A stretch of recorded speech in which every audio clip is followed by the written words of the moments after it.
आजच डाउनलोड करा आणि तुमच्या आवडत्या मालिकांचा आनंद लुटा। ह्या जगू आजी आहे तरी कोण? जगदंबा। जगदंबा? हो, जगदंबाच। नाही म्हणजे त्यांचं खरं नाव जगदंबा खानोलकर, कोकणातल्या जगदंबा खानोलकर। त्यांना बघितलं ना तरी लोकांची घाबरगुंडी उडते। बाबाच बघितलं ना किती घाबरतात ते। बाबांवरून आठवलं की त्या बाबांना चंदू म्हणाल्या। हो, बाबांच्या लहानपणापासूनच त्या बाबांना चंदू म्हणतात, कारण त्या आपल्या बाबांच्या आत्या आहेत। सख्या आत्या? हो, जग्गू आत्या। खरं तर आपल्या बाबांवर खूप प्रेम आहे त्यांचं, पण बिचाऱ्या त्यांना सख्या मुलांकडून काहीच सुख नाही बघ। ही बिचारी, ही कसली आली आहे बिचारी? काही नाही, शी डिझर्व्स इट अमृतावेनी, प्लीज। ऐश्वर्या,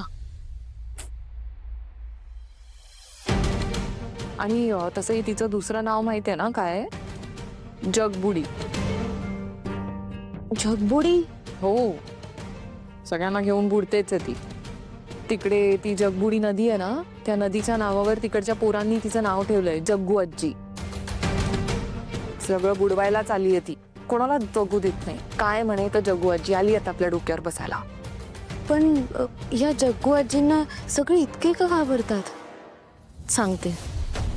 आपल्या बाबांची आई गेल्यानंतर आत्यांनीच त्यांना लहानाचं मोठं केलं, शिक्षण वगैरे सुद्धा त्यांनीच बघितलं। आपल्या बाबांना खरं तर खूप मदत केली आहे त्यांनी। पुण्यात बिझनेससाठी जागा सुद्धा आत्यांनीच दिली, पण आता आत्यांना असं वाटतं की बाबा आता मोठे बिझनेसमॅन झाले आहेत म्हणून बदलले आहेत। खरं तर जग्गू आजींची शिस्त खूप कडक आहे, खूप कठोर सोहळं पाळतात त्या। जरा चूक झाली ना की फटकेच बसतात। आपल्या आई पण त्यांच्या शब्दाबाहेर नाही आहेत। म्हणजे जग्गू आजी चांगल्याच कडक आहेत तर। हो ना, म्हणूनच सगळे खूप घाबरतात त्यांना।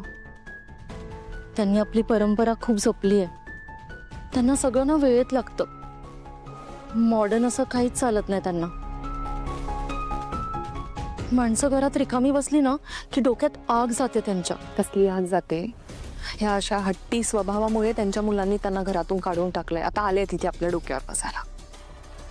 मग आता मॉम नाही आहेत तर मग ह्या जग्गू आजी आल्यात आपल्या डोक्यावर बसायला। मग हनीमूनचं काय? कसलं हनीमून? एवढं राबवतील, इतकं काम करून घेतील की ना हनी दिसेल ना मून ना सन। बसा आता। तुमच्या दोघींचं ठीक आहे ना? ऐश्वर्या, आपलं काय?